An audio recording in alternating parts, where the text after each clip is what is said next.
Matt, have you ever seen the movie Seven with Brad Pitt and Morgan Freeman? Probably. Where they talk about, you know what happens at the end? Brad Pitt. No.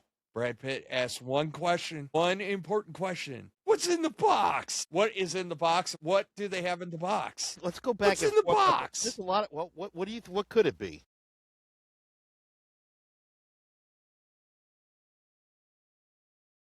In a world, two retired vets decided phone conversations about WWE storylines would make for a good podcast. Only one podcast dares to predict the future, where every move, every feud, every moment is overanalyzed. Grab your number 2 pencils. Get ready to step into the squared circle. This is your front row seat to the storylines as you wish they were written. Welcome to the If We Had the Pencil podcast. Here are your hosts, 4-time Drum Corps Associates World Champion Sean Green, and the keeper of the coveted 10mm socket of excellence, and 2-time small hometown local youth hockey organization champion, Matt Jackson.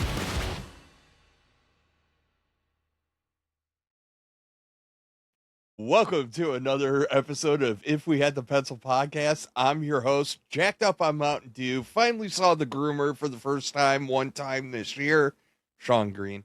And with me, as always, the man, the myth, the legend, the once, the one, the only, Matt freaking Jackson. Matt, how the hell are you? Good. I heard they had to sedate you to get your hair cut and your beard trimmed because it was a lengthy process. But yeah, doing I'm a good, biter. man. I'm a biter, and I haven't got my nails or toes. I haven't got my toes trimmed yet, but it's all good. All in due time. And we will not talk about anal glands. I still don't believe that's a thing, but those are conversations that have been had, and I'm like, huh? Like, get out of here with this crap. 48 seconds in, we go right to anal glands. Now, I just took my dogs to the groomer last week, so, make sure you do their anal glands in their ears. Yeah. Okay. Whatever. It's a dog thing. I don't know. The dogs do buddy care. I just let them do that, Until one stops short in front of the other. Well, they clean each other's ears, all that stuff. It is what it is. Yeah. Great weekend. And then they want kisses. Like, they come right up and lick your face. They do. Yeah. But great weekend. It was a Daytona weekend. We're finally back into the mix for racing. As you can see, I'm rocking some classic SVG, I guess we'll call it now, because he's the 97, not the 88. He was having himself a day, too, and it all turned to crap. And I know a lot of you out there are like, why are they talking about NASCAR? This is a wrestling podcast. Guess who was at the Daytona 500 hanging out with Pukanuka, or whatever that dude's name is? Woo! Charlotte Flair was hanging out. Rumors are that they are more than hanging out. That is what I heard, but I don't really care because this is not one of those like inside entertainment, whatever the kids call them these days, as I show my age. But man, let's just hop into it. It was actually an exciting weekend of wrestling. Like, I had a good time since Friday, and it's all kind of come together. Definitely not the slog that we got last week from Raw, which was But yeah, we kicked out the show. We got some Tiffany Stratton right out the gate. And she probably cut one of her best promos that I've seen from her in like a very hot. She seems re-energized now that she's back. Like, you can tell that she's probably healthy and not fighting an injury.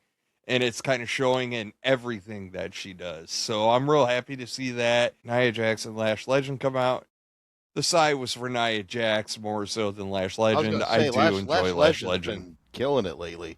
She have cut some good mic time too. It was real interesting because, like, I know in our text stream I kept on saying it. I'm like, they're really giving the young people time on the mic, and I like that, letting them establish themselves. Because Lash had a good promo, Tiffany had a good promo, Rhea and Io come out because they got a match, and Matt, can we just keep Nia away from Tiffany?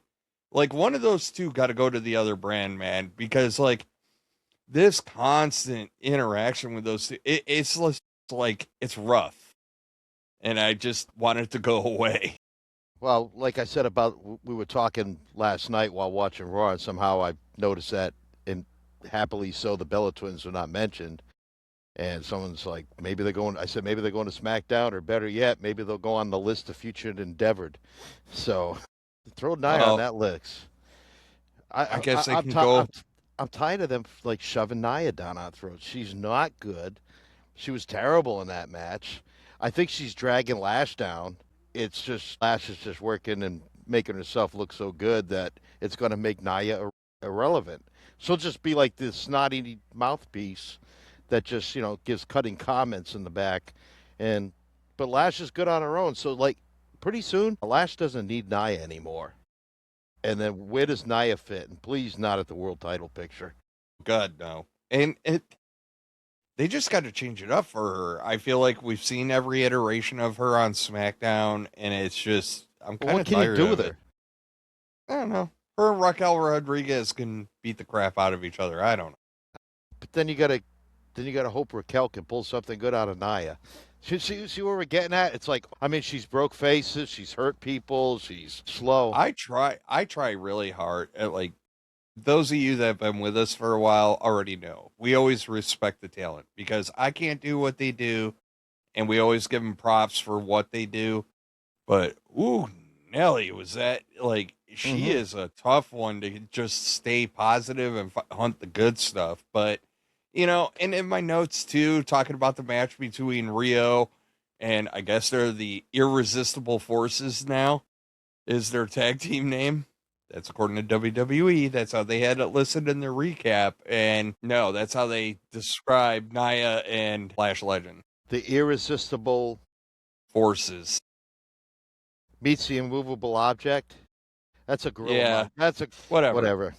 I don't know. My whole comment about that match is it is what it is.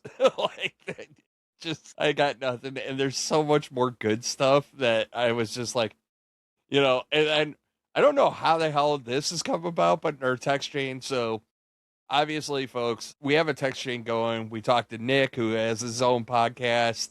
We also talked to Mikey from BC WrestlePod. We talked to him, and we all got a little text chain, and we all kind of like live text during the shows, just throwing out stupid ideas, jokes, whatever.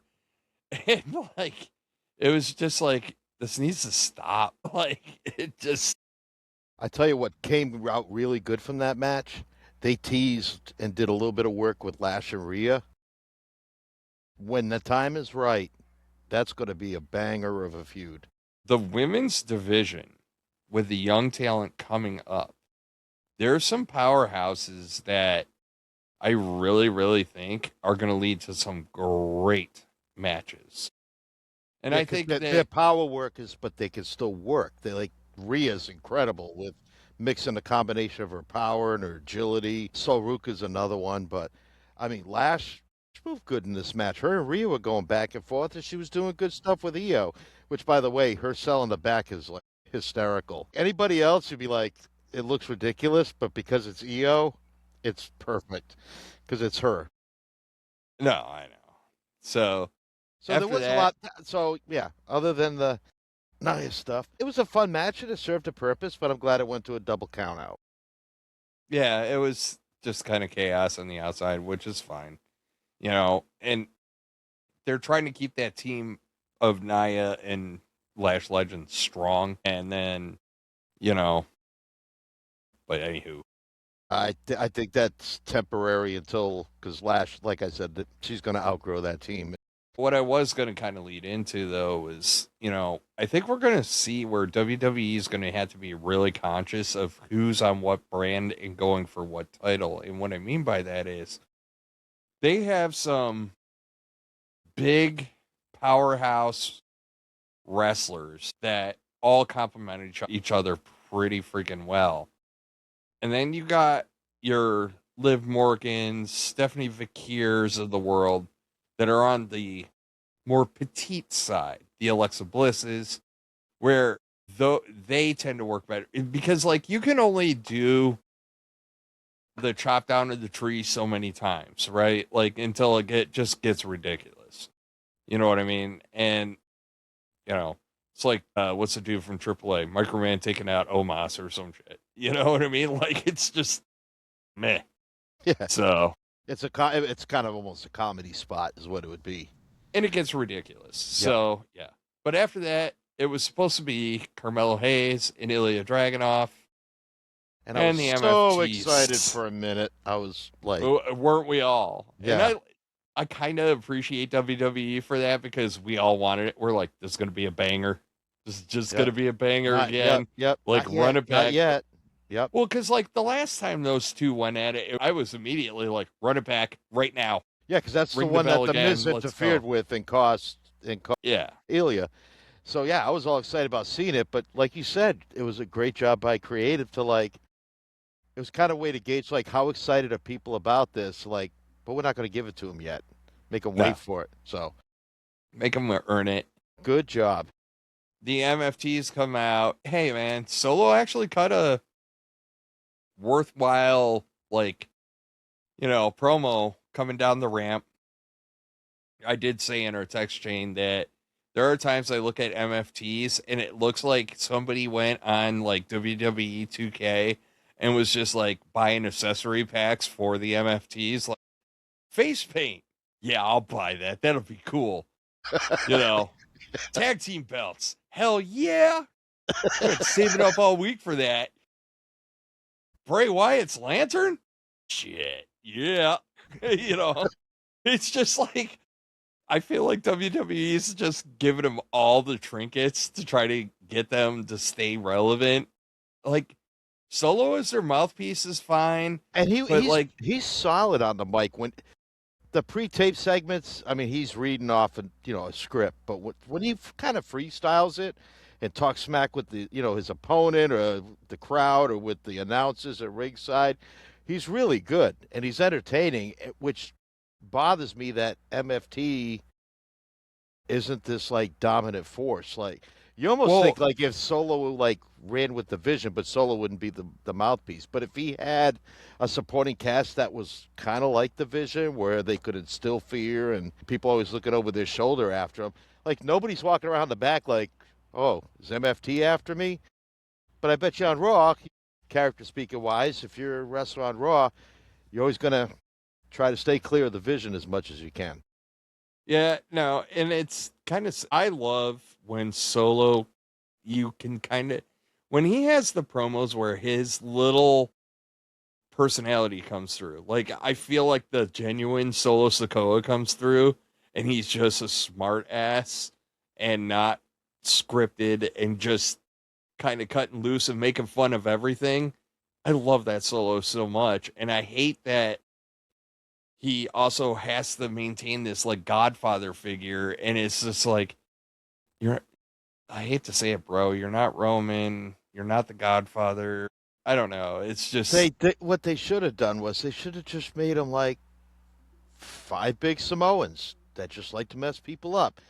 You don't have to get gimmicky with it. We're just and you can call the problem is it's when they get into the face paint and like if they showed them more as their natural selves, because they all, for what I've seen, the bits and pieces until like Solo's pretty much dominated the conversation, except for Talatanga and maybe Mateo. The other guys are fine on the mics. I don't know how well JC Mateo is because we've hardly heard him speak. And that's kind of the problem with the MFTs right now. Like the Wyatts, everybody in the Wyatts talks. They have something to say, and it's not just "I love you" Solo. It's different, and sometimes like a guy like Rowan will dominate the segment, or it might be Gacy might have like a big part of the segment.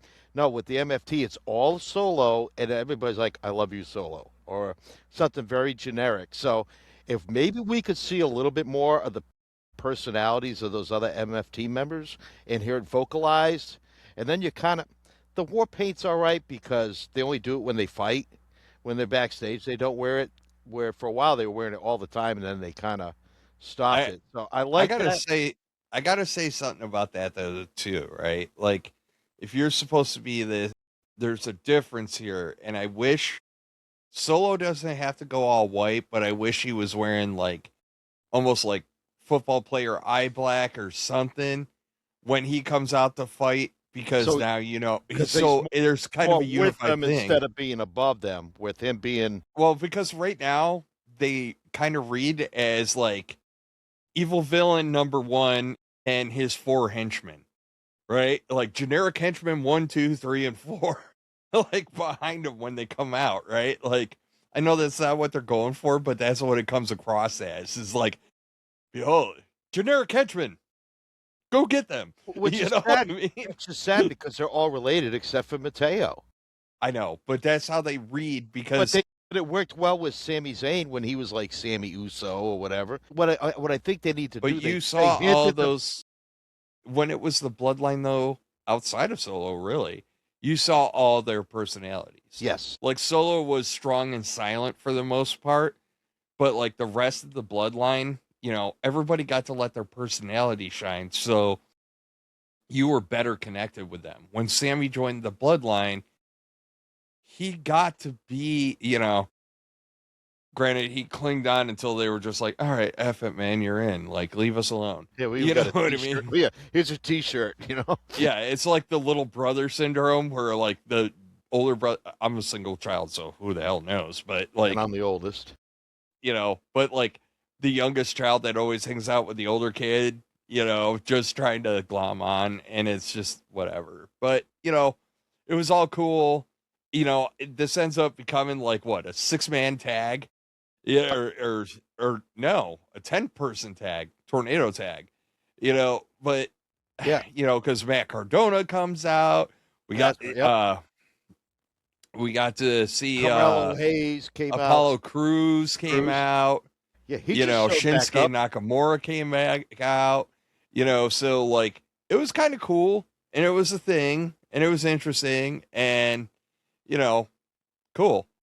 It was all exciting. Shinsuke looked great. Like honestly, low key, he's another one that like looks like he's got his mojo back a little bit.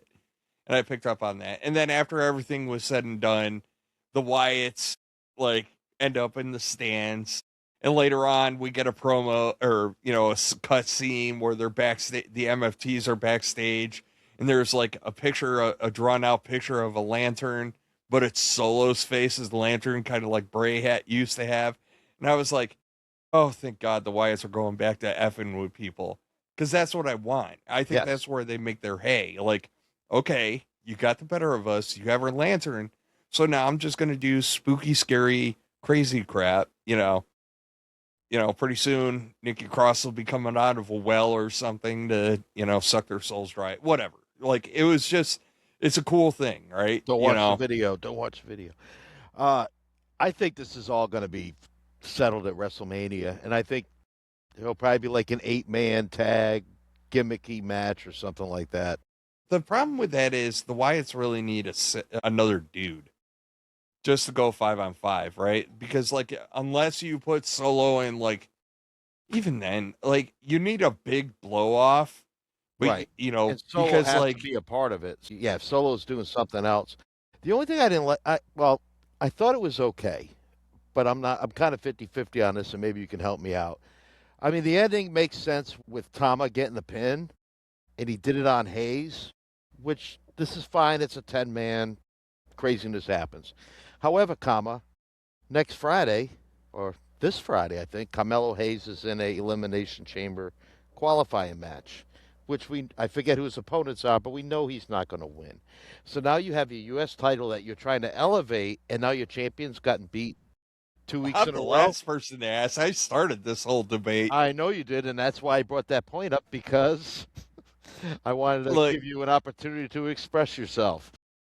Yeah, Like the Madonna song.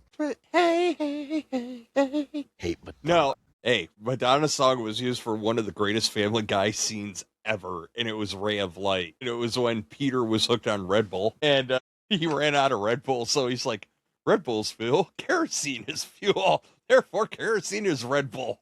Like, yes, this is awesome. Peter Griffin does not represent all Rhode Islanders.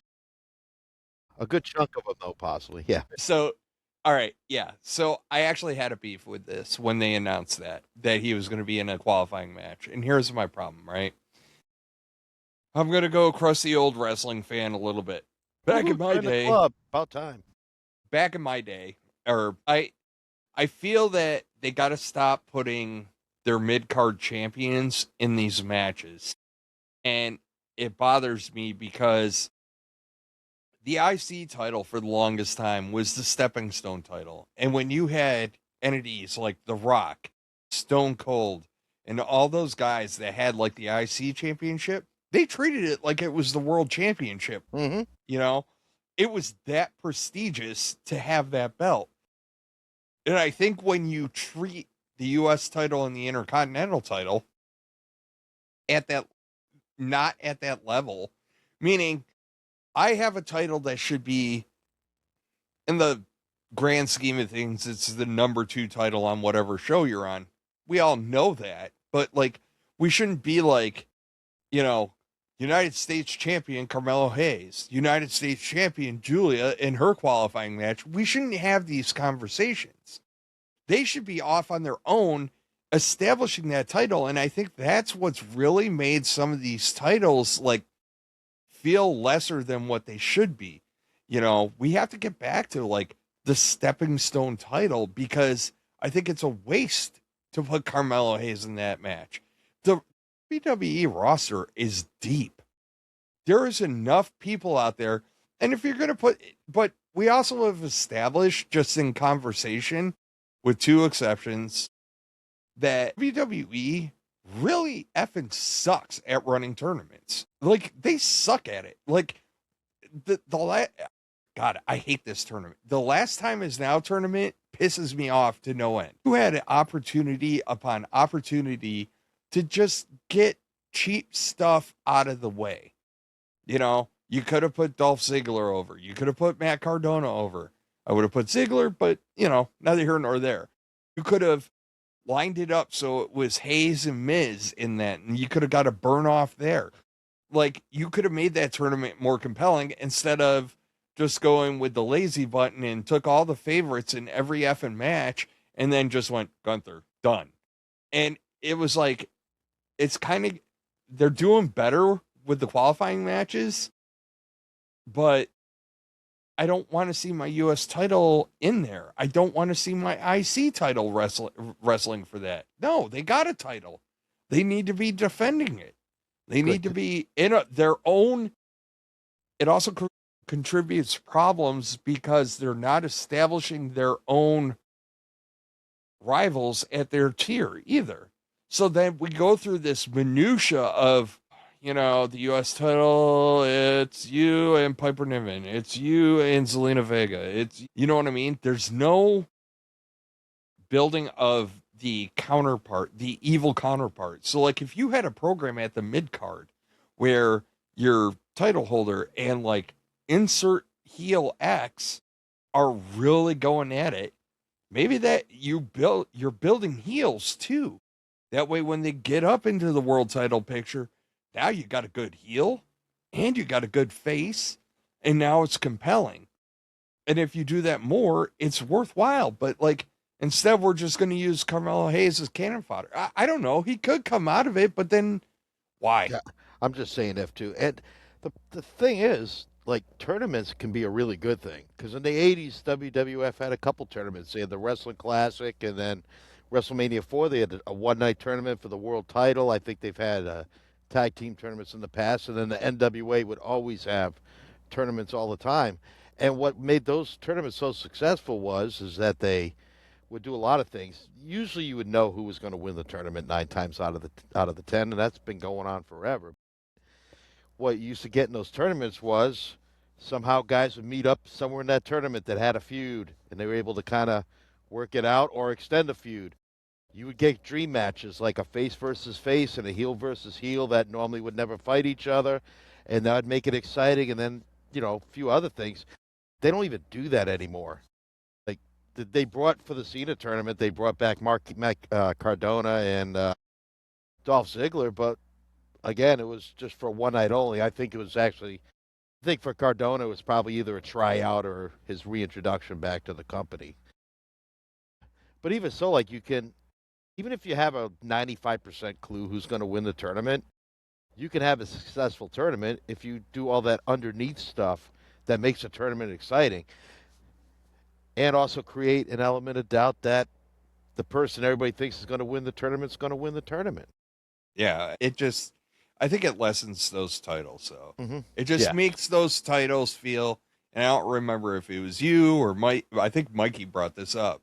The option of, okay, do you want to go in the chamber? Then you surrender your belt for the opportunity to go into the chamber. And I thought that was brilliant. I would love to see that.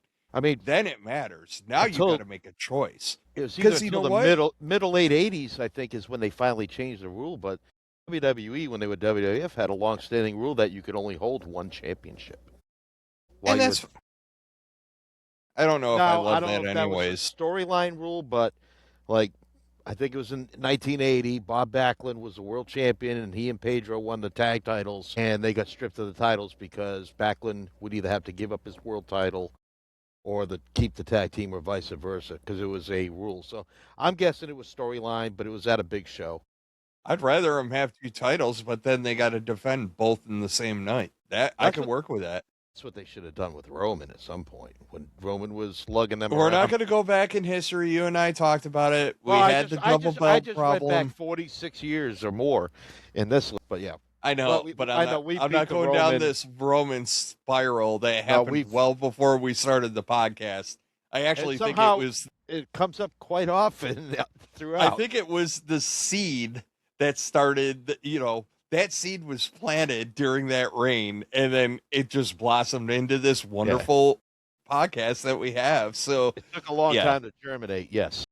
And since we're crapping on title holders being in qualifying matches, let's talk about the next match, which was Alexa Bliss, your U.S. title holder, Julia, and Zelina Vega in a triple threat qualifying match for Elimination Chamber. Julia continues to impress. Like, I don't know if they just kind of took the leash off her a little bit and let her kind of wrestle the way she needs to wrestle. It's been impressive lately. Like, it's noticeably better. And it wasn't that her wrestling was bad. Now we just got to let the character catch up to the in-ring work, man. I need something to latch onto. I want to like her, but I just need something, but I do like this version of Zelina Vega, though. I think this is one of her best incarnations of her.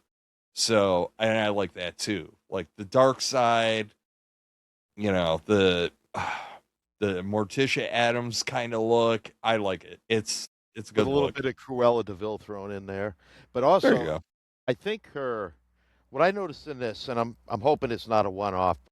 Zelina's looks like she took some time and worked on her in-ring work. Like it was definitely crisper. Yep. Yeah, and then of course Alexa's in there, and like Alexa's gonna do Alexa stuff. And I think I rated it I gave it a B. I thought it was really, really good. The action. Yeah. How the hell did we how did I gotta get back to this because I was leaning into it and then I got sidetracked because Red Bull. Yeah. We are not sponsored by Red Bull yet. We are not, but I'm run on Red Bull, so let's go. No, so I was talking about this earlier. We have this text chain, and now it's become this grade the show. Like you've always graded shows, kept track of time, which actually has paid off a couple of times. But actually, somehow I don't grade most interview segments, but I always grade the matches. Yeah. And that's fine. And it was a good match. It wasn't.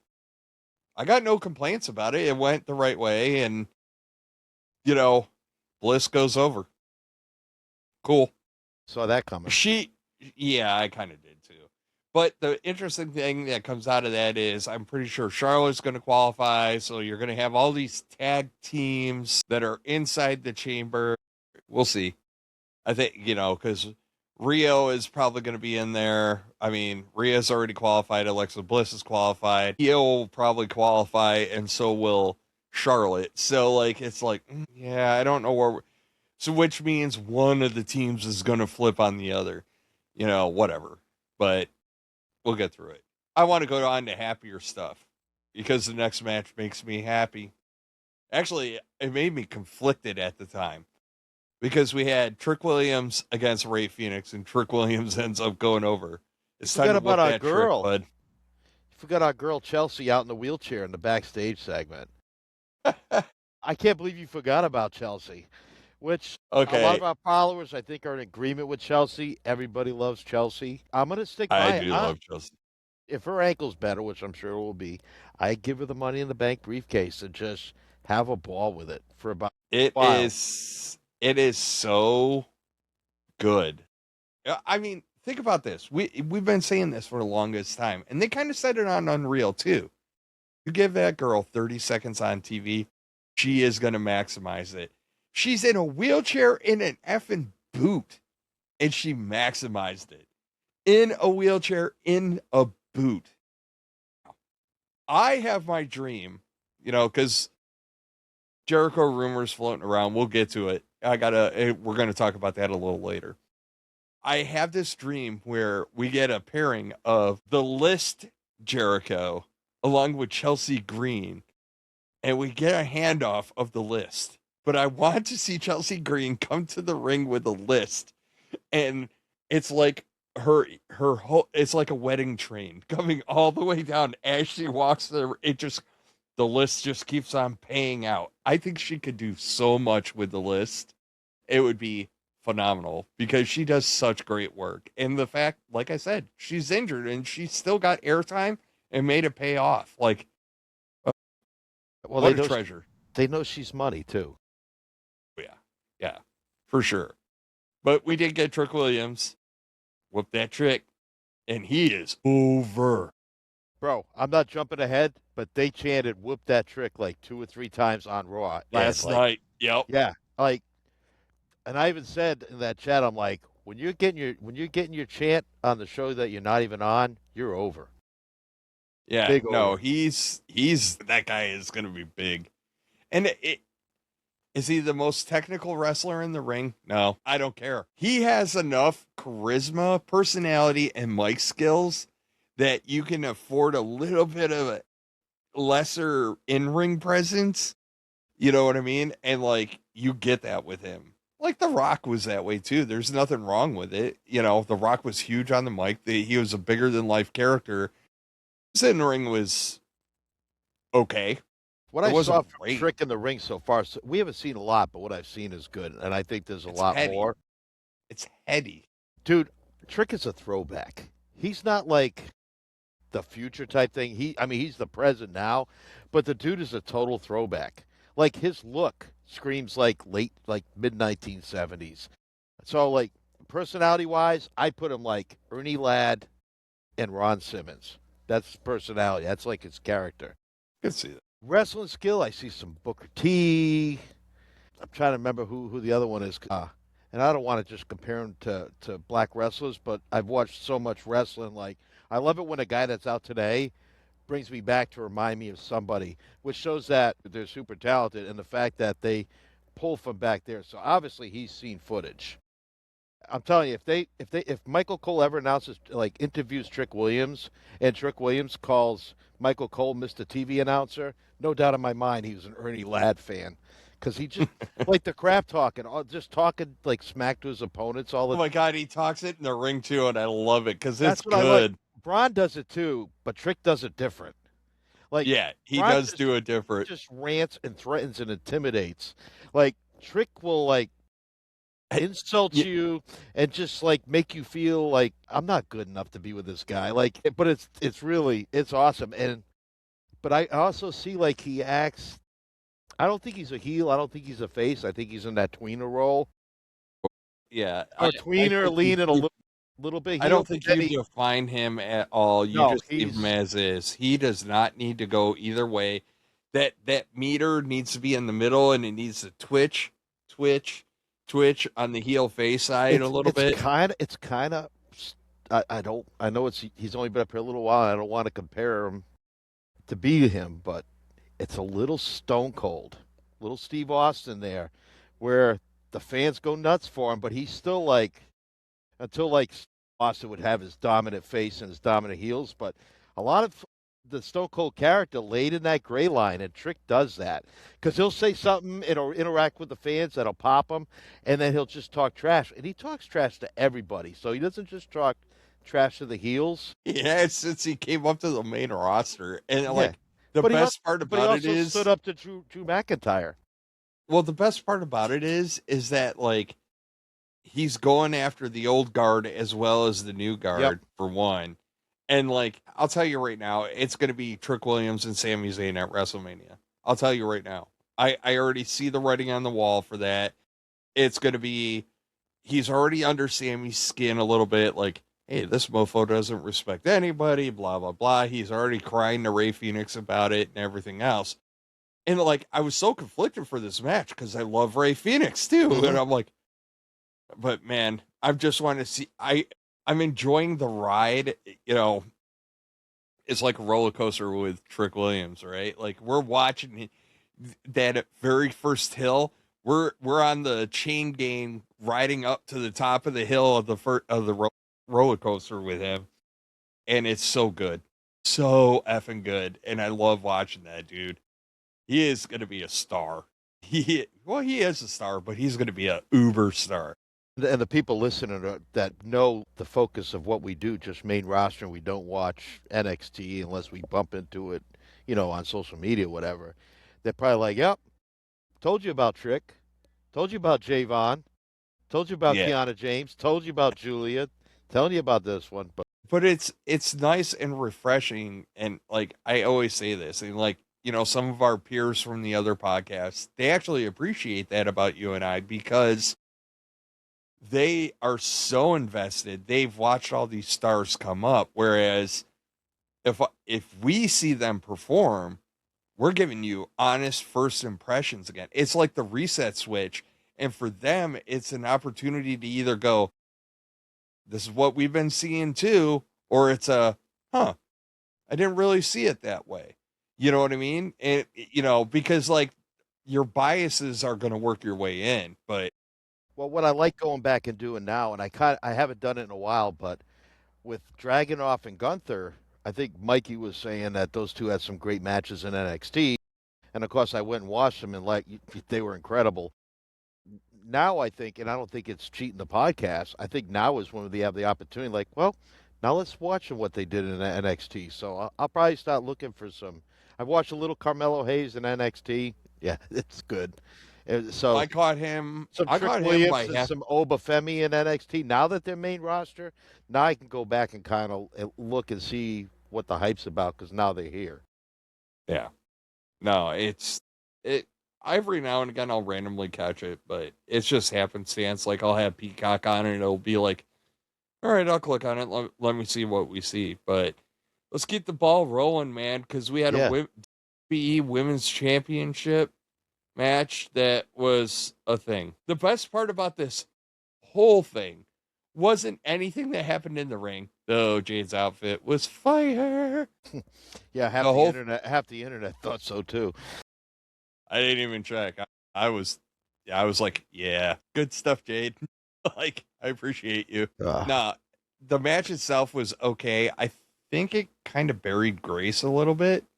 So, like, that notwithstanding, but the Judgment Day stuff, like the fact that Liv's coming out and she's like kind of torturing both champions right now. I like that because of the Valentine's Day thing. Dom comes out and they got the little table with the rose. And The the heart bottle shape. of Dom. I You know what I mean? don't even want to talk about the inappropriate comments Wade was talking about how Dom tastes good. We'll leave it at that. But the heart shaped chicken nuggies were a nice touch. Yeah, it just there was like a lot of greatness going on with that on the outside. And Cargill goes over, she kind of goes and does the belt wave in front of Liv Morgan kind of deal. Which fine. Okay, cool.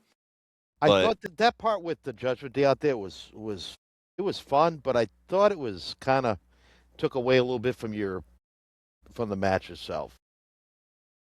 what the match wasn't really, I don't want to say it wasn't built, but it wasn't hyped. No, but I Like, think people excited to see what Jordan was going to do, and this was Jade's first title defense for crying out loud. Like I know. they should have. That's why I didn't like it. I'm like, it's her first title defense, and then it's Jordan's first shot, which I didn't think she was going to get it, which is fine because now she'll hang around there. But you got a good introduction to Jordan Grace and what she can do. So I think she'd be good in that U.S. title picture for a little bit. And again, like I said, Lash Legend's gonna outperform. She's gonna leave Nia at some point. She'll be in the world title picture. You got Tiffany, so, and I'm sure there's Yeah, others that they'll move people around. People come back from injury, and Jordan will be in the U.S. title picture for a little while, or in the tags, and she'll get her world title shot down the line. I think we're gonna see the SmackDown business start picking up for the women. I just think that we went through this lull where there was honestly no good heel, or foil or whatever Jade is now. It like she's that bitch or whatever she says. Which she's not a But like, convincing heel. I'm not crapping on her, but well, the way, she's a tweener. yeah, She's a tweener right now. Like, there's no way, either way that she is.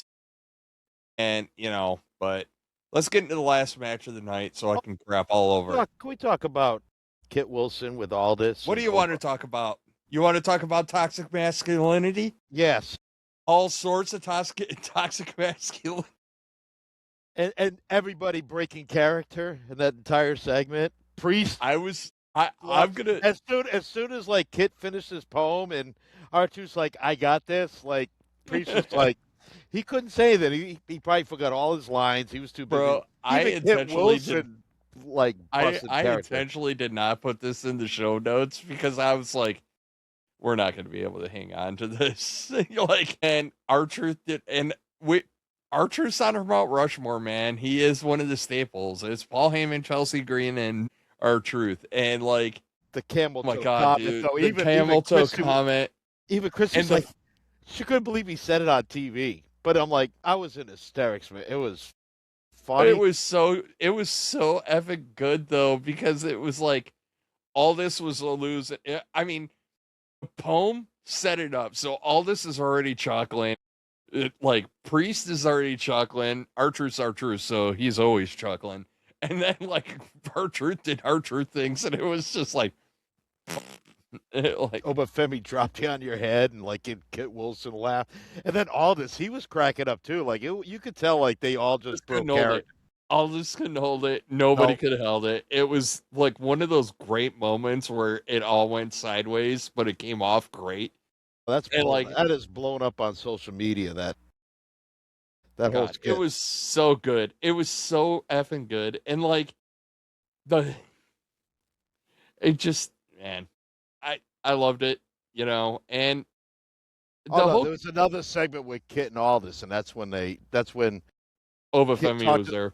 Yeah, and I guess they're fighting this Friday night on SmackDown, so that'll be your 4 minutes. Intros will be longer than the match, I think. Okay. Hey, at least Kit Wilson's getting out there, man. Like, good for him, and he found his shtick. Yeah, and it's a funny it. role. I appreciate it. So, like, good on him, but let's get into this. Cody Rhodes. Truth, though. I know. I wanted to blow past it, though, because it's so big out there, and it was, like, if you missed it, that's on you. Like, it was brilliant. And it was, like, one of those great, and it felt authentic kind of moments, even though it was kind of scripted. It just was great. But I'm glad I brought it up. Anyway. I'm glad you did, too, now that you said it. But yes. How could you blow over something like that, dude? That's like because I knew we would go. It's the funniest shit that's been on. Because I knew we were gonna go down the rabbit hole with it, and I was just like, we didn't dig it that deep. It's a small hole. That's because I blew over it. Yeah, we shooed the rabbit away. All right, let's get into it. Cody Rhodes defeats Jacob Fatu and Sami Zayn in their qualifying match. And the mood in the room suddenly changes. Yes, it's a very somber time. Can we talk about our again? I'm kidding. My note to this was yawn, and it wasn't the match, it's the result. And Cody going over, even though Drew interfered, is the most meh thing that you could have done. Mm-hmm. Like, and then I have a theory coming out of this. All right, Cody's in the chamber. Woo. If Cody wins the chamber, I might throw up in my mouth. I might go nuclear on this podcast, but some people are waiting for that and want guest links to it, so we'll see. I just want something to happen between Randy and Cody doesn't win the Elimination Chamber. I don't want Cody to win the chamber at all. I don't. I want him. I want him. I want him and Randy to. I want them to have the WrestleMania match, and we'll figure out after we get the roster who's exactly in the Elimination Chamber. But as long as it's not Cody, and it's not, we don't like look, before the IWC, because like we got blown up about our plan. We'll talk about Finn Balor later, about what we talked about that last week. People are like, what do you do with Punk Roman? What do you do with this? What do you do with that? Well, man, just mix it up. Have some fun with it. It's okay. We're like, you can still get there. You got time. We got 9. We're over 9 weeks away. That's a long time. And only one PLE left, right? So yeah, I'm sure there's a Saturday night's main event tucked in there somewhere. I think there is one. Yeah. So the one thing that came out of this for me is obviously Sami Zayn needs a refresh. He needs a redo, refresh, whatever you call it. And I said, I kind of talked about this in our text chain, and I'm talking about it now. Drew should turn Sami heel. And this is what I mean by that. If I'm Drew McIntyre, now you have a very short window to plant the seeds for this, which is Friday. But you basically have Drew go, because Drew before the match kind of threw a I still respect you, Sami kind of deal. Right? Which was pretty solid for coming out of Drew's mouth. And if I was Drew, I'd be like, system's out to get you. I've been telling you, I've been saying, because we all know Drew talks truth, right? Drew says the truth. And, I told you Cody's the golden boy. Isn't it funny? The referee was distracted over here. You're laying on top of, getting the pin. Ref nowhere to be found until, and, to give Cody more time to kick out. Ref wasn't paying attention. You weren't ever going to win that. System's built against you because that's the golden boy. That's the company man. I would dig in so hard and just throw Sami into a spiral which turns him heel. Because Sami needs a refresh. Yes, he does. He really does. I kind of like the love triangle that we had last year with Naomi and then Bianca and Jade. I kind of want this love triangle between Drew, Fatu, and Cody to go away. I really want it to go away. Like, either identify who beat the crap out of Jacob or don't, and let's move on. Like, one of the two things has to happen because Jacob's just pissed at Drew. He's pissed at Cody. Drew is pissed off at Fatu, and Drew is pissed off at Cody. It's just a mess, and it makes no sense. And, like, honestly, Cody in the chamber does nothing for me. Cody winning does nothing for me. Like, Cody right now does come across as a little entitled. Overall. And it's not sitting well with me right now. Like, I'm actively starting to root for him to lose. Like, I'm kind of over it. Like, I was like, I need something different. Can we hit the refresh? F5. Refresh. Like, I need something new. And, like, running him back, Roman Cody does not interest me. Running him back, Drew Cody doesn't interest me. It doesn't even move my needle of enthusiasm. I don't know what you do with it. I really don't. That's why I'm begging that they go Roman Cody at WrestleMania, but we'll see. No, Roman's going. I mean, Randy Cody. Did I say Roman Cody? I meant do you blow that off though that quick? It's not a one and done. No, I think there's got to be a lot. You got to do a lot of build in a short time. You got 9 weeks, and you can really. I mean, you can. The call it 8 because nothing's going to happen until after Chamber. All right. So call it 8. Fine, 8, and then. But the thing is, that Chamber is a big spark. So. And that's fine. And if it is, some Elimination Chamber, it's bigger because of the match that it's in. But hey, one thing before we get off the SmackDown show. Last week I talked about how I want to see the brand feud start up again. Carmelo Hayes in his promo earlier on in the show before it came out threw a subtle shot at Raw. So kind of like to me, like SmackDown to me is like the Red Sox before we won the World Series. And Raw is like the Yankees because that's supposed to be the big show, right? That's got the big Netflix contract. That's the one everybody wants to be on. And so the little Red Sox here, like, we're tired of it being, 86 years. Let's whoop up on the Yankees. I think I think they're edging towards that us versus them thing. Like, there's going to be some brand loyalty. I think so. People are going to be proud with their brand. And I'm sorry to go on a lengthy rant about the Red Sox 86-year odyssey. I think it's a good parallel because SmackDown has always been looked at as the B show. Like, Raw has always been the marquee show. It's the flagship show for the company is Raw. I think there's a little more ebb and flow than what you're giving it credit to. But I'm saying, even the way it's promoted, like, Raw's always been the bigger show, the most watched show. For years, most of the big stuff happened on Raw. So Raw, like, if people have to choose between watching Raw and SmackDown, they're probably going to watch Raw just because it's the flagship show. And because it's Michael Cole and Corey Graves and not Joe Tess and Wade Barrett. Yeah, that is the biggest indicator that SmackDown is a secondary show. And what I don't get is, but the wrestling's really good. 6 matches again in 3 hours. Yeah, no, the show's solid. It's just the commentary is awful. Mm-hmm. But I didn't want to get into it. I thought it was a good way for me to end my comments on SmackDown. I like picking at the scab. Let's roll on into Raw, man. Get a Band-Aid. All right. Let it bleed out. So we kick off the show. Usos are coming down, and they get interrupted by the Vision.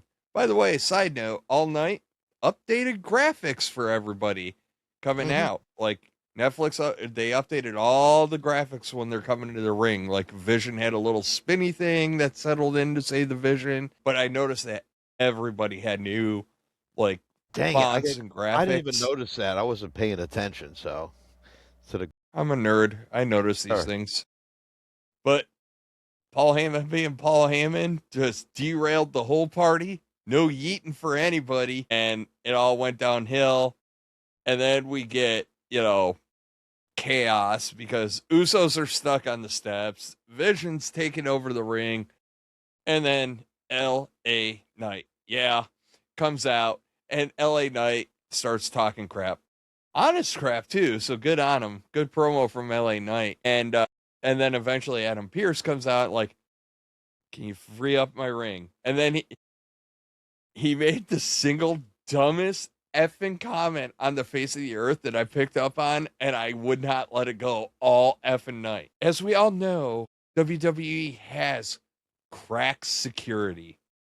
Just epic, wonderful, top-notch, security. And he makes the asinine comment that had they not chased the masked man, his security would have caught the guy. Cool. Fast forward. Now we have a match. We have a 6-person effing tag team. So we got the Usos and LA Knight versus the Vision. Austin Theory, Bronson Reed, and Logan Paul. Great match. Vision goes over. Logan Paul's talking crap, and he gets curb stomped onto the announcer stand with the headset on while he's talking crap to Michael Cole about the Vision. And apparently he sold a Pokemon card or something. I don't know. Anyways, for a lot of money. A lot of money. It's like $16 million worth. Cool. Yeah. But the point is that Masked Man shows up, runs away. Vision stops chasing him right at the barriers. So by Pierce's logic, that security should have caught this guy, right? They didn't chase him this time. The guy just ran away. And yeah, we still don't know who. It's us. It's Grayson Waller. Anywho. But anyways, my point is, I heard a rumor that it is Grayson Waller, but he's not going to be the person under the mask when the mask gets taken off. Okay, cool. I've heard that. Whatevs. I've heard both. I've heard it's him, and I've heard that I don't care. I'm over it, and I just want it done. How about LA Knight, just trolling Logan Paul on the mic? What do you call him? Broccoli haired something? Yeah. broccoli-haired It just- bastard or something like. Oh my Oh, God. It was so it good. is. Like he had so many good lines in that promo and it was great and it was fun and I loved it. And Oh, his prayer and was fantastic. His prayer was hilarious. just So I can and stop him then 38 to 40,000 times. and then like when we get into the match, like honestly LA Knight did the work last night and like he did what he had to do and like I said, Reed hits the tsunami at the end. Good teamwork between him and Logan Paul too. Like that was a really good spot. Logan Paul hits, lands to the punch, goes down, tags Reed. Reed goes up, tsunami, game set, match. So I'm just picking on the scab that is the stupidest effing comment Pierce could have made. Because not 20 minutes later, the exact same scenario happened, and guess what? Your crack security, who it takes like 50 dudes to not hold two wrestlers back. Female, usually. Yeah. It just Not taking away okay. from the ladies, but yeah. And then we go backstage. Matt, have you ever seen the movie Seven with Brad Pitt and Morgan Freeman? Probably. Where they talk but about I don't. brilliant movie. But you know what happens at the end? They all die. Pitt. No. Brad Pitt asks one question, one important question. What's in the box? What is in the box, Matt? What do they have in the box? Let's go back. What's in the box? There's a lot of what do you? What could it be? All right. I think it's the remaining WrestleMania tickets are still available. I put The Rock's ego. I think was my first answer. I've heard the gobbledygooker. I had Doink the Clown just because everybody's terrified of clowns. So cracking that case open and Doink the Clown coming out would be horrifying. Or it's another puppy for the Undertaker. All right. So let's quasi squash. So report came out today because everybody wants to know what's in the box. And giant douche and a turd sandwich. It's my dick in a box. Anyways, all right. So let's talk about this. So a lot of people's theories, and my mind went there as well, was Chris Jericho. Because I had it in my mind that the box would get rolled out onto the top of the stage. And all of a sudden you get the Y2J like countdown noise. And then the box just pops open and here comes Jericho, right? Just because. And why not? So it got reported today that apparently, even though his contract was credited to Sean Ross Sapp at Fightful Select, that his contract was supposed to be up in 2025, but they did a freeze on it or something to that effect when he took time off. So, which extended the contract, or the contract's still there, or whatever. It was noted that on his Jericho cruise, there is no AEW talent this year, I don't think, was one of the things that were talked about. Another thing that was mentioned was he is still taking like convention reservations or whatever. So, let's just say it's lesser likely that it's Jericho. A couple of things actually while we were doing this pod, because, well, I'm all jacked up on Red Bull. What if it's Omos? That'd be stupid. I'd rather see the gobbledygooker. Or the boogeyman. Or, here's another good one. Is there any Samoans that are left out there that they need to bring in? Like a big I'm one? sure there's like 50 in the pipe. It doesn't matter. No, honestly, the other one that kind of crossed my mind in the same breath as Omos was, what if it's the Wyatts and it's Braun Strowman coming back? I just got done talking about how the Wyatts needed one other dude, right? Braun Strowman was part of the Wyatt family. It'd be a nice touch to get him back. I'm sure pretty soon we're going to start seeing his little I Eat Everything special coming out soon. You know, it would make for real interesting. That's been on for a little while. Well, they re-upped it. USA re-upped it. Really? They wanted another. It was that popular with USA. They wanted another season. On that show, if you look at the screen, the flash screen, when they show an ad, the WWE logo was there, and he's using that Braun Strowman name, which is copyrighted. It was done before he was released. Right, but if they're doing another season on it. Exactly. And the thing is, I do believe that he owns the copyright to the Braun Strowman name. Yep.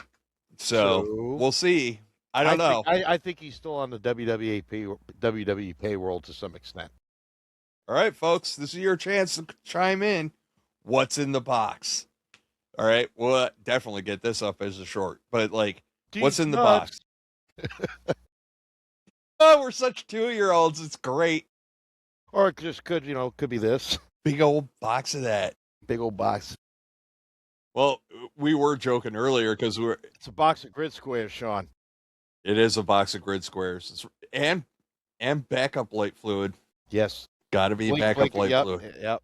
And it's right next to the blinker fluid, and it's also right next to the exhaust samples as well. Yes. And do not forget the Sharpie to mark the bottom of the truck for the soft spots.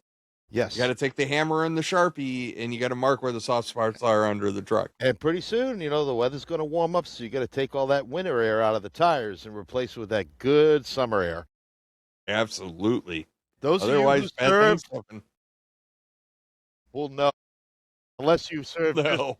I don't know about in the last 10 years if you served, like just coming in. I don't know if they do that fun stuff anymore. Hey, Sarge, I got my exhaust sample here. All right, go staple it to the bulletin board with the other ones. And then you go over there and you realize the other ones have dust on the bag. They've been there. I did it to a soldier on deployment, and it was epic. Go collect an exhaust sample and take it to the motor sergeant. The soldier shows up with a freaking baggie.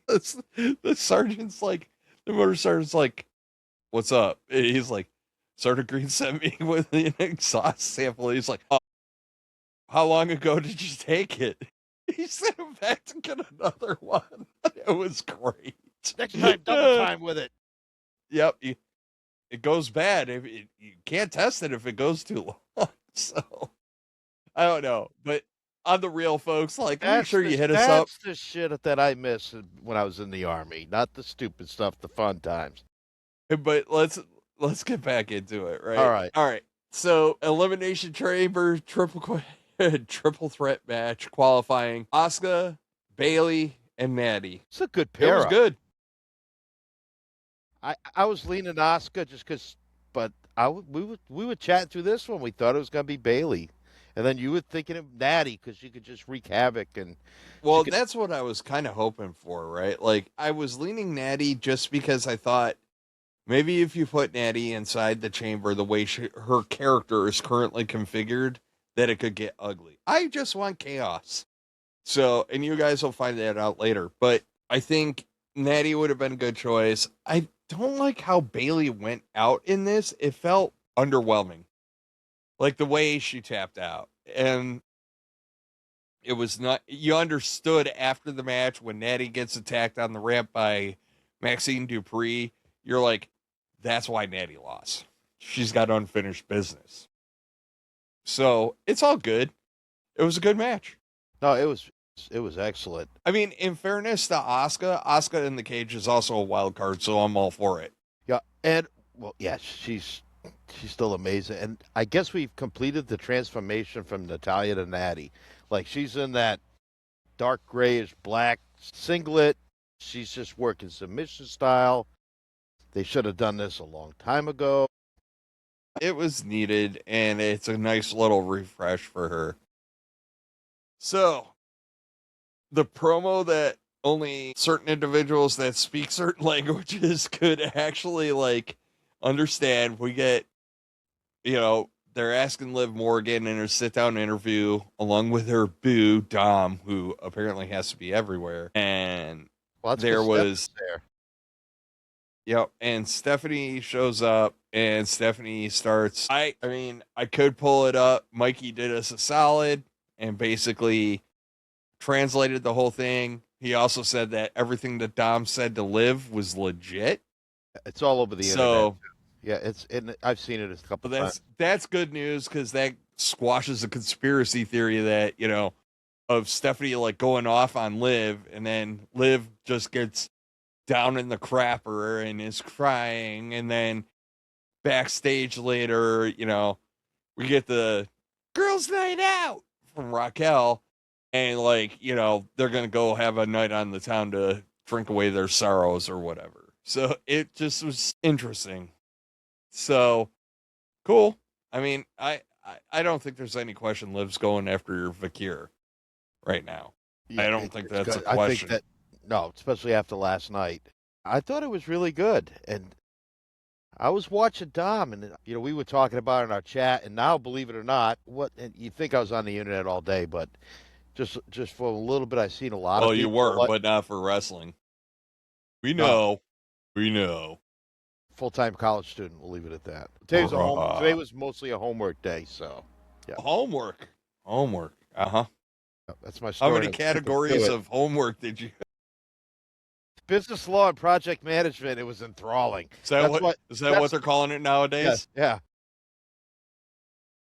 I got your briefs. Let me All right. check the facts. Yeah.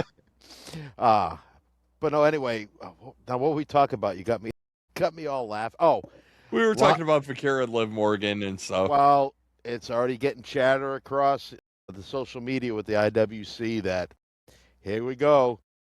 Dom's going to dump Liv and go to Steph, so it's coming. We said it first. Yeah, we did. We said it first. And if not first, at least in the first 5. You know, there might be. We said it last week. I know we did. You know, before all this, so you know, it just lends itself to it. All right. CM Punk comes out. The Barking Seals are very energetic tonight. By the way, good crowd. I mean, I saw mixed reviews on the crowd. I thought the crowd was really good last night. Yeah. You know, some people are never happy, and it's very hard to parse, like, people that legitimately think a certain way and people that just hate WWE, so they're going to say things a certain way. So, big takeaways before we get into that, JD McDonough is back. Yes. I don't know if he's wrestling back, but he's back. And Punk cut a promo, and it felt very generic again. I don't think he believes what he says half the time. And it really shows through his mic. Like, when him and Roman were going at it, you almost felt it. Because it felt like he lived it, so he believed it. And last night, it was just hollow again. It was just like, you would expect me to be a disruptor. Like, bro, your disrupting days are done. They were done like 20 years ago. I don't know what. Well, not yet. And that's why I found the irony in this, because he's trying to like preach morality to Finn Balor and goodness and fairness when CM Punk, you know, for years he did the exact opposite. I stand by my convictions, Matt. I still would put Finn over at Elimination Chamber. I am with you on that. I think it makes it fact that you type in the comments, folks. We're ready. I'm the one that always answers them, but I might have to bring in Sean if you get fired enough. It's all in fun. We don't. I fought the urge to respond to a couple of them. Okay. Look, hopefully folks, I handled it well. I don't. Hey, people have. As long as you don't like insult our family heritage or anything like that, we don't care. But no, you're entitled to your opinion, even if it's wrong. No, just kidding. I was going to say, even though mine is right. Exactly. Now, check it. You know, I never make mistakes, but once I thought I did, but I was wrong. Think about that one. All right. So I'm going to recap this. Yes. Finn should win at Chamber. At some point in the next couple of weeks, Finn should drop the title to either Roman or Punk. Which then in turn, but it would have to be Punk because Roman already earned his way into the title match, so what else? But what you do is Roman return. It's February 28th, right? Roman's back in March at some point, going to start showing up again. So if you have Finn drop on the 20th, and the first appearance of Roman Reigns is March 2nd, what's the first thing out of Roman's mouth? Roman comes out like, I guess I'm facing Finn Balor now. And then, you know, Cult of Personality plays, Punk comes out, and Roman laughs in his face. Straight up laughs in his effing face. Like, you lost to Finn. You're out. You screwed everything up. Because that's what they keep on talking about. You're not going to screw up this main event and blah, blah, blah. Like, you're already And then you giving have away. Adam Pearce in an absolute panic now. Now he's in panic mode because his WrestleMania main event Bro, I would have him is crashing scat. out so hard. I'd have him in the back just like drinking nonstop. Like, not even Red Bull, All just right, like literal alcohol, just I sitting don't there know if like, he could do it, but you know, like when Paul Heyman, there was one time I forget it was something he was stressed out about Roman, and like he hadn't slept, he didn't shave. I think he that burnt was after 2 Roman. days. That was after Roman lost, right after, and he had to like, he was still kind of being the wise man for Solo, and everything was going sideways, and Solo wasn't listening to him. Like, bum ass Paul Heyman showed up, and Yeah, I think you're right. unshaven. Oh my God, Adam Pierce coming out like everything is effed up. I wouldn't. You know the other reason why you do it? You have Nick Aldis coming on the show and laughing at Adam Pierce like, how could you screw this up? Oh my God, it would be beautiful. So you rub it in Pierce's face. You have Roman rub it in Pierce's face. Roman runs it in Punk's face. Yada yada yada yada yada. Because really, Bro, if anything, Punk's not mad. I mean, Roman's not mad that Finn won the title because Roman's got a world title at WrestleMania. What does he care? He's still sitting pretty regardless who's the champion. Now he's just, and that's what people like that were commenting were like, well, that just ruins the whole Punk Roman thing. And then you're like, does it? what does that give Finn if you give Finn a 2-week reign or a 3-week reign? Well, you give him a world title reign, and then you have Dom F over Finn, which costs him the world title, and then you have Set Finn and up the Dom ice. At WrestleMania. And the thing is, you still hype up because you're not taking Roman away from Punk. Yes, it's not advertised for that short period of time as Roman Punk, it's Roman Finn. But Roman, just being the egotist that it is, can't resent, keep throwing, because he says he hates CM Punk.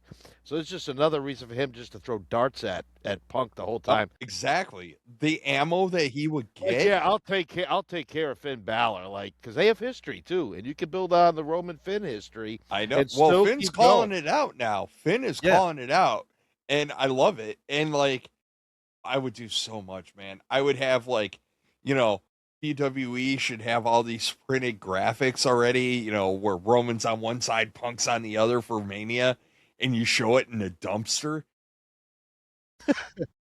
Bro, it's so good. And like, I get what people are saying. They're worried if you lose 2 weeks of build. Who effing cares? I mean, if that's the case, if you're that worried about it, then don't watch Chamber. Honestly, if it's that big of a deal to you, don't watch Chamber because you already know Punk's winning, right? We're not going to mess that up. We're not going to mess up Punk Roman. No, you have Punk slip on a banana peel. He loses the title. Roman laughs in his face, which also keeps that going. And then you just show how it's totally effed up WrestleMania. Well, here's another thing about Punk Roman. The match writes itself just by saying Punk versus Roman for the world title. So here we are, a storytelling podcast that loves the stories. Like this match, the name's hype it enough. You don't need a giant story. So, and you don't need a long build-up for Punk Roman. The match builds itself. So even with Finn winning for a couple weeks will not hurt the match or the story with Roman and Punk at all because the story is already built itself.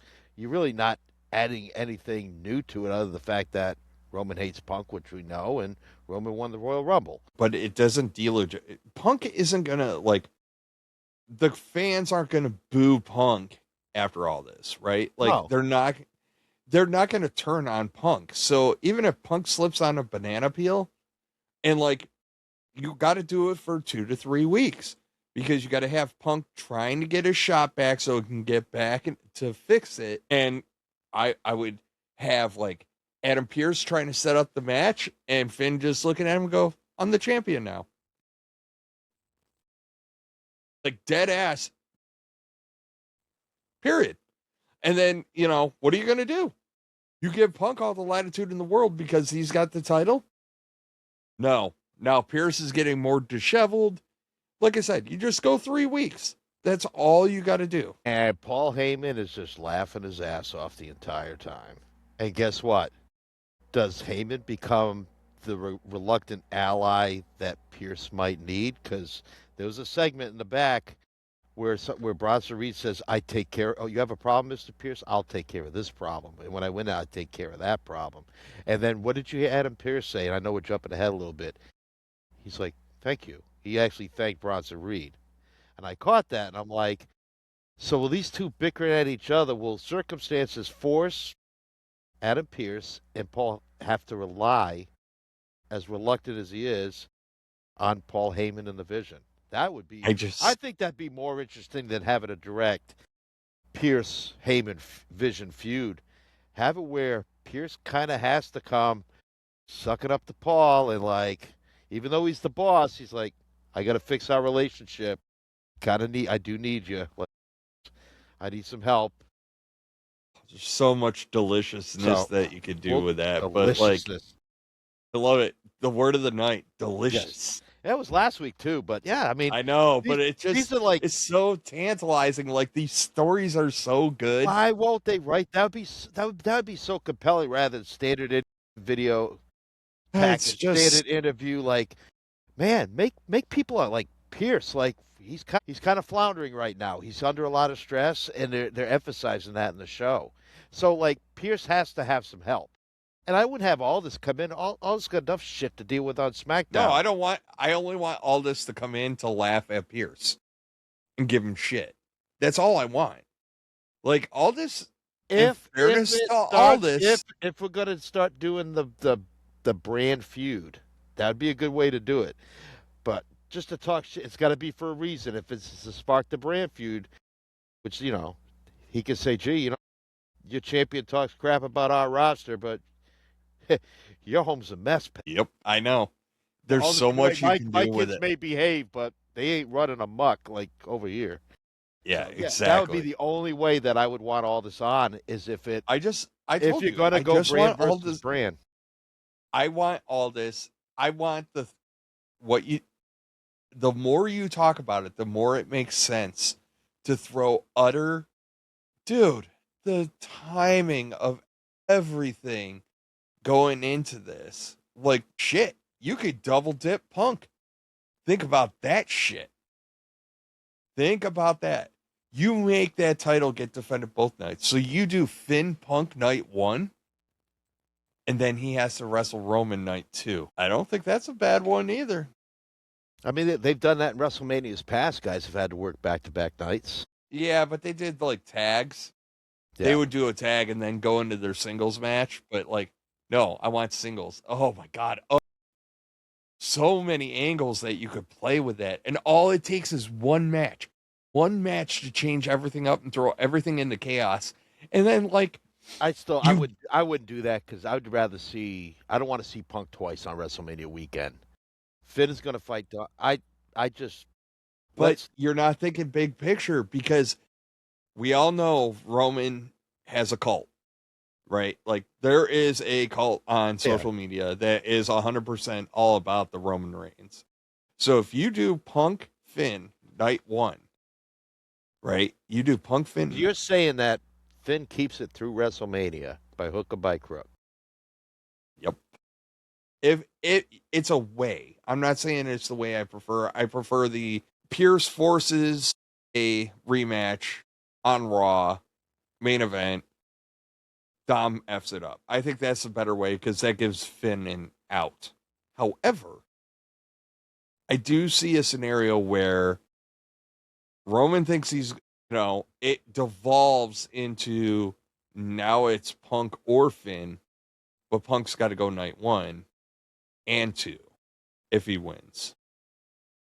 But to tie into like the Roman cult following that he has on social media, which is, in this case, you use it to your advantage. Everybody's going to go, he had a match Saturday. There's no Roman's going over. Roman's going over. And then you watch the world burn afterwards. But, like, it's just so good. Well, regardless, all it takes is I that don't think one Roman match. Should go over at WrestleMania regardless. No, unless he's coming back full time, I don't want to see that shit. I'm being dead serious. Yep. I cannot. We've You're already having problems building stuff up, and I do say that, like, if you're not enough without the championship, blah, blah, blah.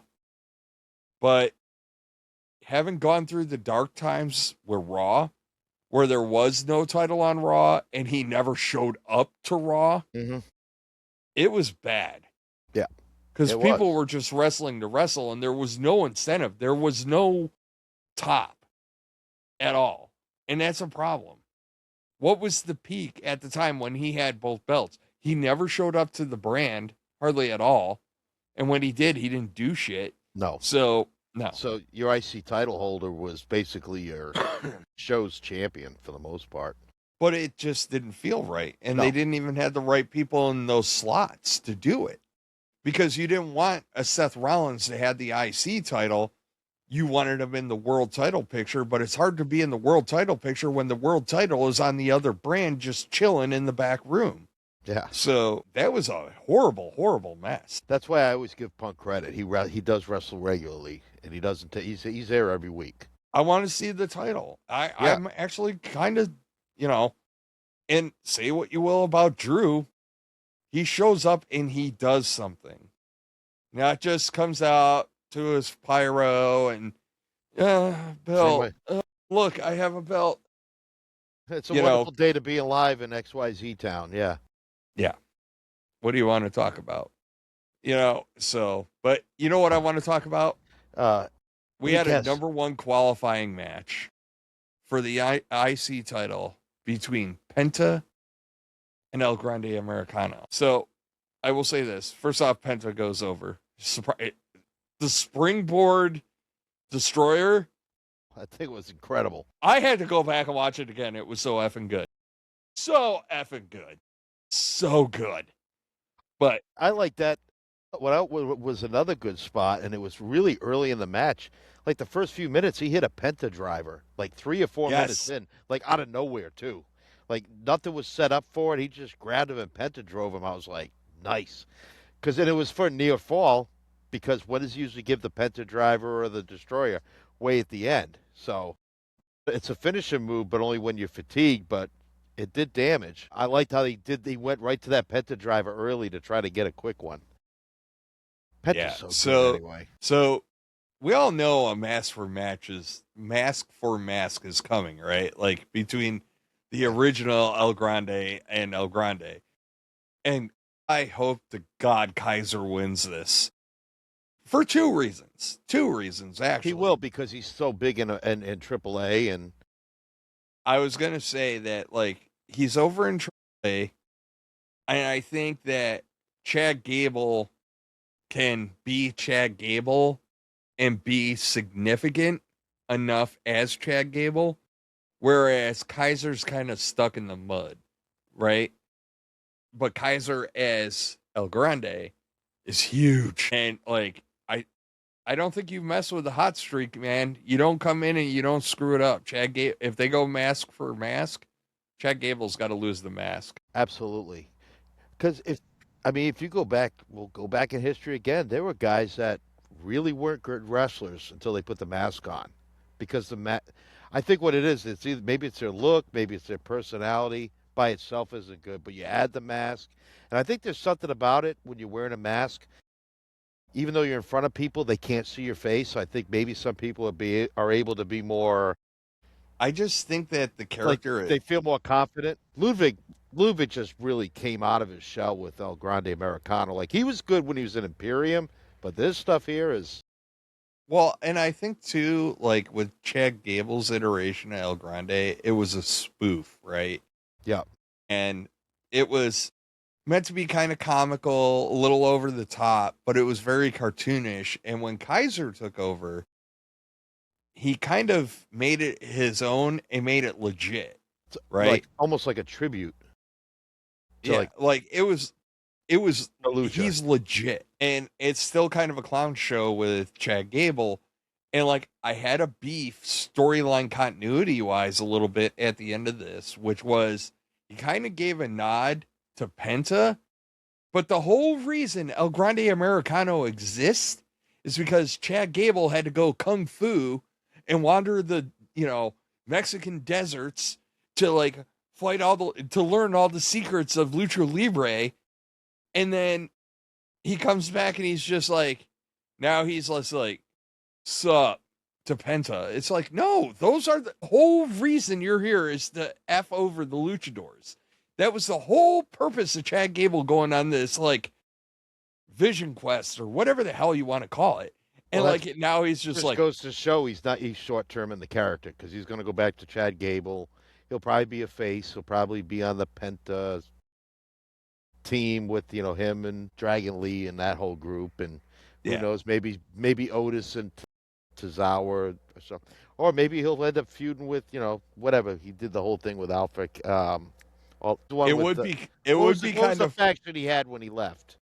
American Made. American Made. I don't know why I always forget that. All those A's. Because you haven't seen them much. The only one you've really seen is Ivy Nile. They're doing like dark matches, and I think we saw them in one match, but but let's move on. So AJ Lee comes out and decides to talk in what I found to be a very uninspired promo before Becky Lynch comes out. Matt, credit to Bleacher Report. I want to quote something from their Raw recap and tell me if you agree with this statement. Lynch is the greatest of all time, and her willingness to look like a fool for the sake of the story is as significant a reason as any. I think that hit it on the head. I wouldn't say she's greatest of all time. I don't know. But it shows how an elite performer is that she's willing to do that. She does make herself look like an ass, and especially in this feud, but it is so over the top. And you can tell that she's conveying that like AJ Lee's existence has her this effing flustered. And I'm going to be honest with you, man, unless AJ Lee is coming back and wrestling full time, I don't want part-timers, man. Well, she mentioned all the roster wrestlers she wanted to name, but talk is cheap. Like, you can say you want to fight everybody, but are you? And that's the problem with these part-timers. I don't like it when someone walks away for 10 years and they get a title shot. It is kind of getting ridiculous now. But it's in Chicago and whatever. But I don't agree with it. We're gonna get it, dude. I can't get it. This is another reason why I want Punk to lose. We have got to stop giving them freebies at Chicago. Yeah. Every effing time they're in Chicago, he gets a freebie. He really does. Some way, shape, or form, he never takes an L in Chicago. Ever. I'm sure there's somebody that knows some match somewhere that it happened. But in recent, I'm guessing this is a 4-match card. The matches pertain to the Brooks family with CM Punk and AJ Lee. So I just think it's bad luck, man. That's the other reason why I want Finn to go over. You got to change it up because you have to. WWE has to protect itself storyline wise, because to use the soap opera analogy, which I've always said WWE is like a dude soap opera, right? Like there's all these little stories inside the stories. But like, if we want to go tell a novella here, we can't give it all away. We can't just come out and say like, no. It's dude's baby. No, we got to change it up. You know what I mean? Like, is it the evil twin? I don't know. Was it the original twin? Well, the good twin actually turned out to be the evil twin and blah, blah, blah, blah, blah, blah. But the problem is lately. He was murdered in the kitchen with a hammer. Was it Clue? Clue. Yeah. Like who did it? Where? Great movie. I haven't seen that in a while. Oh, Tim Curry is amazing. Yeah. No, Hey, by the way, speaking of actors, we lost Robert Duvall a couple days ago. One of my favorites, too. Man, dude was in Lonesome Dove. He was in True Grit with John Wayne. Great in Apocalypse Now. It's crazy. I love that role. Days of Thunder. So, well, Days of Thunder was getting a lot of love today because obviously I follow a lot of NASCAR. So like all the NASCAR drivers, like Brad Keselowski, they don't even call they call him by his character from Days of Thunder when they're like rest in peace and all this stuff and like. But the clips, man, some of the great clips that they came out for Robert Duvall from Days of Thunder, two of my favorites are by far like the one where Cole Trickle comes into the pits and he looks at me and he goes, when you go out there while we're still under caution, I want you to go out and hit the pace car. Tom Cruise is like, hit the pace car? He's like, hit the pace car. And Tom Cruise is like, why? Well, you've hit everything else out there. I want you to be perfect. Like, great line. And then the other one that I love. When he wants to come in the pit and they're eating ice cream. He's like, well, you can't pit right now. Why? Because we're eating ice cream. Apparently, I read today that was actually a homage to something that actually happened. I don't have the specifics on it. I think it was Harry Hyde. It was Harry Hyde. Yeah, Harry Hyde. And it was, you know, I forget. Was it Benny Parsons that was involved? I don't know. Anyways, doesn't matter. But it was based on a true event that actually happened at a track, which I thought was hilarious. So, but no, going back to this, like, you know, Becky's just doing great work, and she really is carrying this feud. But this is my problem with the part-timers, right? You're putting all the onus on the people that are there every week to carry your story. Punk has to carry the story for Roman Reigns. And I honestly and truly believe Punk losing, if Punk loses, I'll accept AJ Lee winning. Because then you got to run it back. But at some point, just like Nia Jackson, Tiffany Stratton, at some point I do need AJ Lee to break away from Becky Lynch and go a different direction. You know what I mean? We need that. Especially if she's going to stick around for a while. But if she isn't, I heard she signed like a 2 or 3 year deal.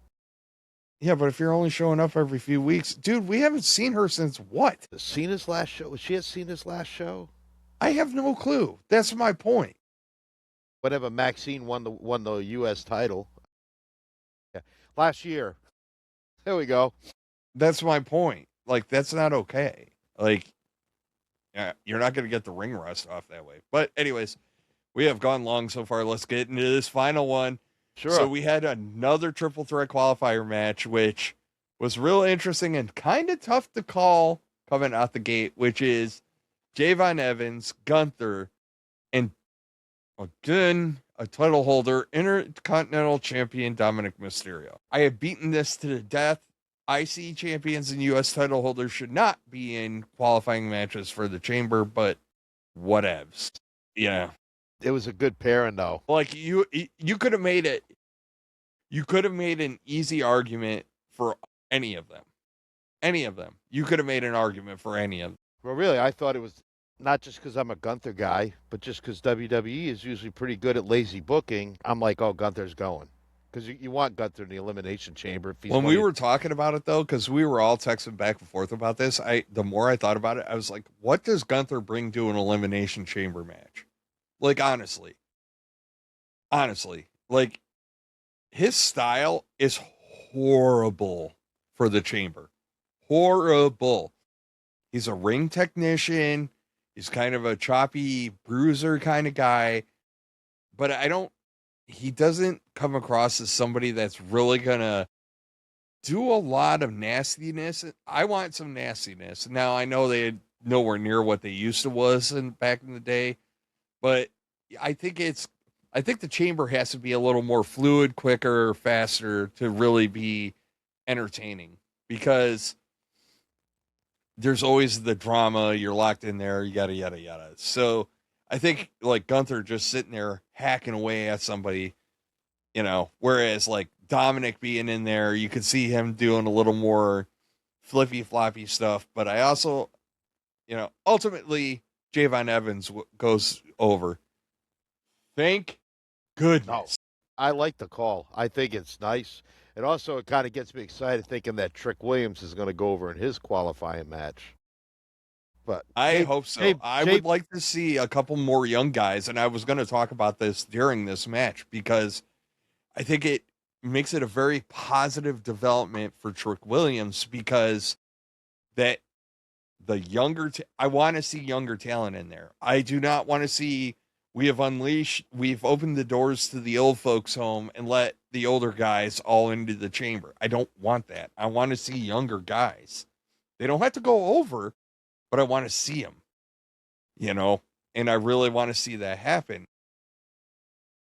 This I know Javon's not going to win Elimination Chamber. This is how I want him to be eliminated from the match.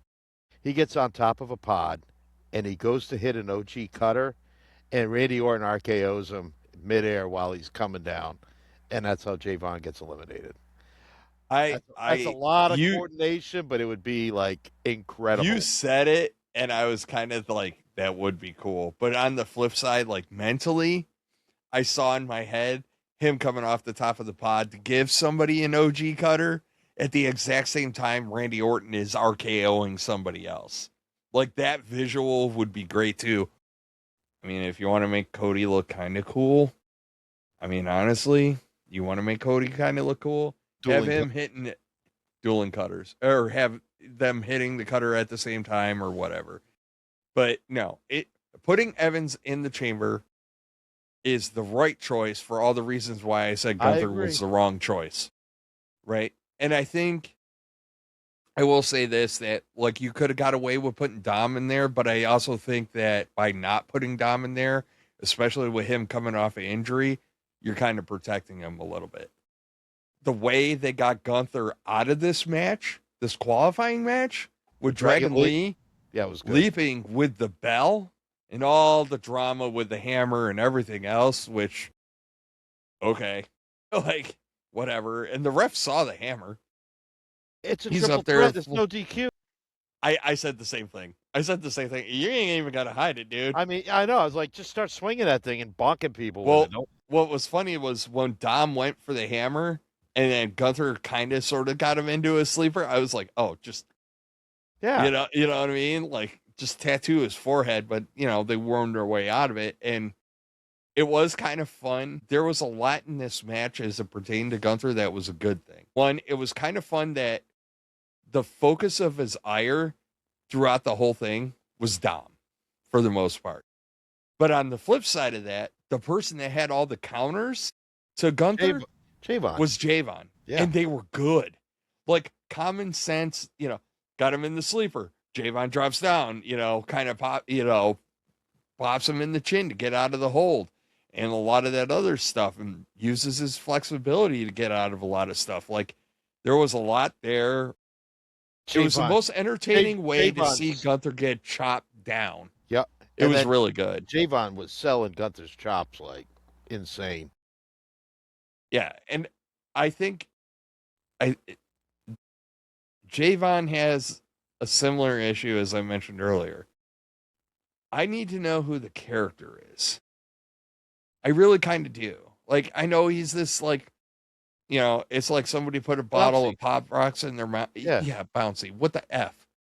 Yeah, eventually you got to have more substance, right? Like, yeah, I think you get away with. He's a young kid.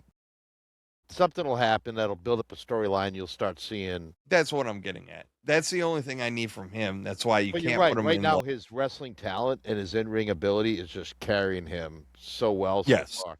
And I mean, he's a likable person too. But I know what you're talking about. You wanna start peeling the layers back and see what's underneath. Like we're all getting surface level Javon. You want to see what makes him tick. What's he all about? Yes. Yeah, and that's the good part. Like we're introducing all these young guys. That's what I want now. I'm ready for you to build him up in my eyes. I need promos from him. I need to I want to invest in him. I love his in-ring work. I love his energy. I love everything that he does. But I got to also like the character. It's all about the total package, not Lex Luger either. But it's all about the whole thing, right? So, but yeah, the match was great. The ending made sense. So, the OG cutter he drops in this thing was effing amazing. He was in the air so long, so he launches and he twists his arm, to get into position. He twisted his arm twice mid-air. You saw it in the slow motion replay. So he comes around one full turn and then comes up into position to catch Dom and bring Dom down. Bro, that's a lot of hang time.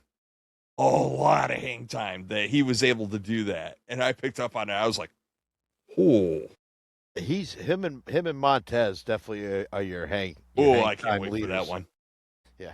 I don't know. Delicious. If they just keep jumping off the ropes and they'll never touch each other, they'll never hit the ground because they'll both defy gravity. But It would be a lot of fun. But yeah, really, both shows were good. I think we had some skepticism on the road to WrestleMania. I think things are kind of they're moving their way forward. I think that the tell is really going to be coming out of Chamber. How it's not about the world titles. Like those kind of sell themselves, right? Like Yeah, it's what's the Punk Roman sells itself, it's the right? But I matches also it's the matches within Elimination Chamber, the little well, moments. now we got to establish the actual rivalry matches that matter. And we got to build those stories all the way up to Mania. We got to make it feel big. And I think that's their biggest challenge coming out of Chamber. We'll talk about Chamber next week, so I don't want to belabor the point because we'll have all but one figured out by next week. One show. You got 4 on each one, right? No, I 6 think total. no, but yeah, Monday Night Raw. I think they'll have the Elimination Chambers rosters filled. Because then SmackDown is the night before Elimination Chamber. Because they got 4, they'll do another one Friday night on SmackDown. That's 5 for each, and then Monday Night Raw they'll do one more, and that'll be the 6th. I did it. It's right up here. In this All right, who's in the matches already? Who's already qualified? Oh, I thought it was right up here, old man. Well, certain things are. Nah, it's fine. My notebook. It's all in here. I'll reference it. We'll I don't have an answer for this question at this time, Sergeant Major, but I will look it up and reference it, and I will get back to you. Yeah, like hell you. God. Yeah. Going right back to get that answer. Like, damn it. Everybody watches and be like, damn, is Matt having like army flashbacks tonight? No. But all right, man, let's wrap it up. We've gone long yet again, but great storytelling. Yeah, and we had this a lot is of a fun great today. indicator. Yep. It's a great indicator. I stand by my statement. Send all your hate mail. Make sure you address it to Sean. Sean's an idiot. I don't care. I think Finn should go over at Chamber. We can get back to Punk Roman in time for Mania. And when you listen to our clips before you comment, listen to the whole clip. There's usually like, as Paul Harvey once said, now you have the rest of the story. So there's a whole story there with Finn going over Punk. And question for you, yes or no? Do we see the demon at Chamber? Might be a good time to. No, you know what? I'm saving the demon until WrestleMania with Dom. I think that. No, I think unless you bring the demon out against Finn, I would. This is what I would do. I would go demon. Yep. I would go demon for Chamber. He wins. Mika? Not in this case. This is too serious right now. Side note, so glad his music's back. I have missed it. Yeah, I noticed that last night. Like, oh my God. I cannot wait because like every time I hear it, I just want to be like, it's just ingrained in me and it's so good. But no, I think you bring out the demon for the match. He wins. Fast forward to Raw as Finn. He loses the title to Punk. Dom screws him, of course. Dom screws it up while he is Finn. And then Dom comes out for the IC title at WrestleMania. And out comes Uber Demon or something. I don't know. Change it up. Double Demon. It was kind of fun watching the King of the Ring beat the crap out of the King of the Luchadors last night. Just saying. Self-proclaimed King of the Luchadors. But he does have the title right now. So what can I say? But yeah, Matt, why don't you tell the folks where they can find us? Yes. Find us for our long form videos. We're on YouTube, we're on Spotify, and we're also on Apple Podcasts. And you can find all our shorts and clips and hooks and on YouTube as well, TikTok, Instagram, and X. And with that, we had a good week on social media. A lot of people got into it. We had our best long form on YouTube ever. So, and a lot of comments. So we had over some people are like 80 views. And we usually get like 20 to 30. We had one a few weeks ago that was like in the 50s. But we had 80 views and we had over 26 hours of watch times. I'm a stats guy, so I like that. it was a good week. And again, thank you all for your likes and your comments. We're 10 away from our goal on YouTube for 100 subscribers. We're well over 100 on TikTok. But hey, we're just two dudes hanging out. You know, we're not a big production here, so we just like to sit and shoot the shit and put it on social media for people to like or disagree with or whatever. But it's all fun. But with that, Sean, that's all I got until next week. Yeah, and don't let Matt fool you. He's not a stats guy. He's just taking statistics. So the knowledge I already did that. I always love stats. I know. I'm messing with you. Remember when they used to have, like, for baseball and football, they used to have the books of stats. I do remember. I used to get them all the time. Yeah, I had a whole shelf, a bookcase with a shelf and a half full of just stat books. From that, hockey, basketball, all the sports. So. Hey, so like Matt said, follow us, like us. Hey, we're right in the window. We need like 10 more folks to sign up and subscribe for our podcast. Make sure y'all do that. Tell a friend, tell a buddy, tell whomever, tell them all. Like, come on over, listen to us ramble, and tell us how stupid Sean is for his takes about Finn Balor and CM Punk right now. That's fine. I'm a big boy. I got big boy pants on. I can take the heat on that. But really, thank you everybody that is out there. Hey, make sure as we go through WrestleMania season, folks, I'm going to tell y'all right now, there's a dirty little secret. There's going to be surprises as we go along the road to WrestleMania, leading up to WrestleMania. There is going to be surprises. That's all I'm going to say. But that's not a prediction. That's a spoiler. There's going to be some surprises along our road to WrestleMania for all y'all. So as always, like, subscribe, listen to us. And until then, folks, hey, we'll talk to y'all next week. Look forward to it. Elimination Chamber in about a week. We'll talk to y'all later. Have a great one, and later on. Bye.